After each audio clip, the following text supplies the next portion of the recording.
At WNST, Towson, Baltimore, and WNST.net. It was a long, late evening into Monday night down at the old Purple Ballpark, and a big victory by the Baltimore Ravens over the Houston Texans. This guy covers and stays up late and gets up early with all things Ravens because BaltimoreRavens.com never stops. One of the hosts of the Lounge, as well as a social media manager, and you can follow his journey out on Twitter at GDowning14. We welcome one of our defending champions back. Garrett Downing joins us to talk about another Raven victory that was a little lackluster from a blow-by-blow standpoint, but adds up to 6-5. And Garrett, I fully expect this team to be playing football the first weekend of January, and it's not going to be pretty, and it's not going to win style points. Defense almost never does, but an exciting effort when you pick off the ball, when you strip sack. That's the best you can hope for from the defense, and to kick some field goals. That's how this team's going to win football games over the next month or two. Yeah, I agree with that. But first of all, let me just go ahead and say, that was quite the introduction, Nestor. There's like 20 different, items that you pointed out. That was impressive. I give good intro. I get that a lot. I don't know. I don't know when you're on other shows. I mean, you better tell Mink to study up and to give you an introduction appropriate. Every introduction should be its own Ric Flair moment, right? It should have two claps and a woo, so I can do that for you if you need me to. I like that. But yeah, I think this team is. When you look at the AFC and you look at where the Ravens are and you look at their remaining schedule, I think I would be a little bit surprised if this team is not playing football in January. Just look around, and you can call it a result of just the division, the conference, whatever you want. But the point is, I think the Ravens are the best of the wild card teams that are out there. And I'd go a step further. I think that they're a team that, the top teams in the AFC probably would prefer not to see in January. A bunch of veterans coming in, Mike Wallace, Woodhead, Watson. These guys aren't going to pee down their leg because they're walking into Foxborough. It's the same thing with Flacco, Suggs, Weddle. The veteran part of this likes the road because we're going to see the road. We're not catching the Steelers, right? At this point at 9-2, so if the next best hope is, can we win in Nashville? Can we win in Jacksonville? Can we win in Kansas City or Carson, for that matter? The answer to that is, I would take my chances with that, even as this team is comprised right now with in every way, a lousy offense. It's a bad offense right now, and until further noted, I'm not, I don't think they're going to win with their offense, but I think they can win. Yeah, and I thought Joe Flacco put that pretty well Monday night, after the game. He basically said, our goal is not just to get to the playoffs, it's to win the Super Bowl, and to get to that point and to win the game, we need to play better. He was pretty blunt in that assessment, saying we need to take it up a notch. We need to be more productive as an offense. We need to put up more points. We need to take some more chances and all that. So, then John Harbaugh was asked about it too, and he echoed that sentiment. And he agrees that the Ravens offensively are not where they need to be right now to win a Super Bowl. I think when you watch this team, everyone can see that. They have their moments. They'll have a couple of drives where they get some chunk plays, but then they'll go stagnant for, 2.5 quarters, and they really rely on the defense. And, they run the ball to run down the clock, and they don't want to take too many chances when you consider the fact that this defense is as good as it is and the special teams is as good as it is. And you look back through all the games this year, and there's been reasons for all of that. They need to play better offensively to win those games in Pittsburgh, in Foxborough, and that's going to be their charge over the next 5 weeks. But we're talking playoffs and all that. It's fun to talk about that, and I like I said at the top, I do think the Ravens will be there. But the road, they need to take care of business, particularly in these home games. And I don't think the Detroit Lions are going to be any kind of a cakewalk with Matthew Stafford and what he's been able to do throughout his career.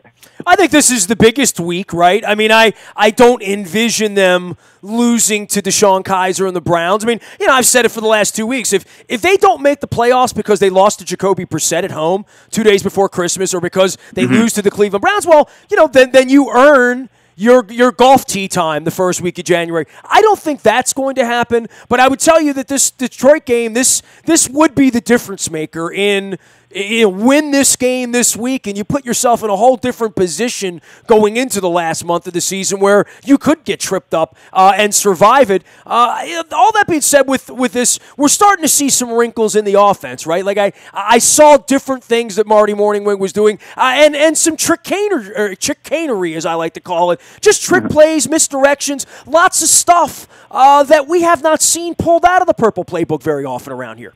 Yeah, I thought that fourth down call to Alex Collins was really impressive. That little kind of flip, and that the first time I saw that, I think it was with Mark Trestman here. So they dug deep into their bag for that one. But yeah, I mean, I think that there have been those moments. I like the third down call to Alex Collins, the 3rd and 8. You run it to him, and he ends up picking up about 20-some yards on that play. That was kind of a nice design play that was not predictable by any means and ended up working out. So, I mean, we've seen the flashes. They've hit the big plays at times to Mike Wallace, but they need to get more. They need to get everybody clicking on the same page. It'll be, Jeremy Maclin was really quiet the other night. Now they've got Danny Woodhead back. They're going to continue to get him more and more involved in things because we all know what he can do, and the Ravens, signed him to a big contract this offseason for a reason, and I think that his role will only grow. And so I think there's reason for optimism. And look, I mean, right now the Ravens have the 32nd ranked passing offense in the league, so they can only go up from there. And I don't think they need to go up a ton. I don't think they need to be top 10. I think if they get this passing offense to, the middle of the road, they continue to run the ball with success like the way they have, and they continue to have a kicker that can boot 55-yard field goals with relative ease, and a turnover-happy defense that can force those takeaways. I think that this team will be one to be reckoned with come January.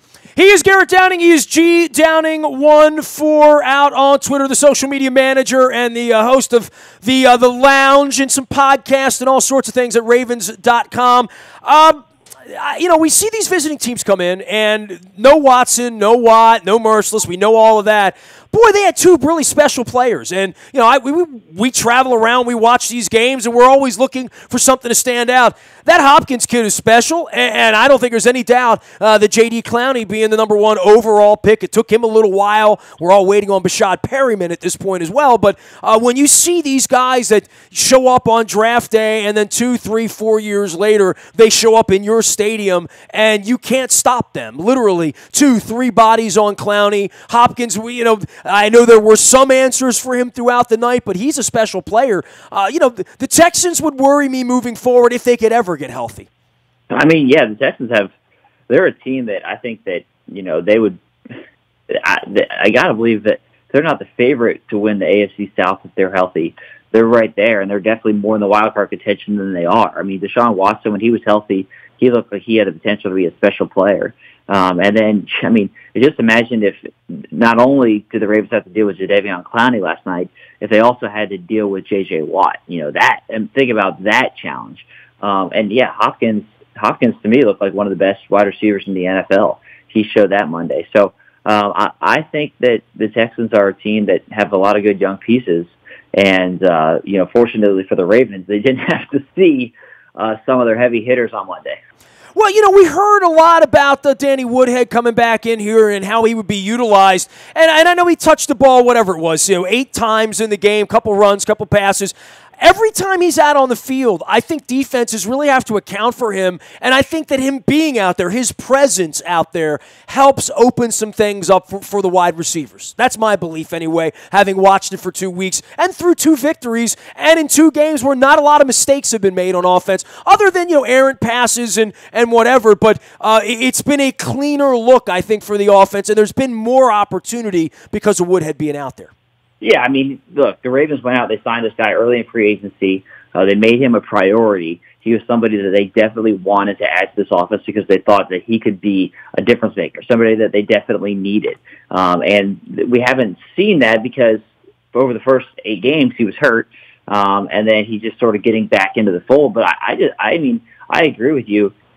When he's on the field, he's somebody that the defenses have to account for. I think he's somebody that kind of keeps opposing defensive coordinators up at night. in terms of what he can do and how the Ravens are going to use him. He's a matchup problem.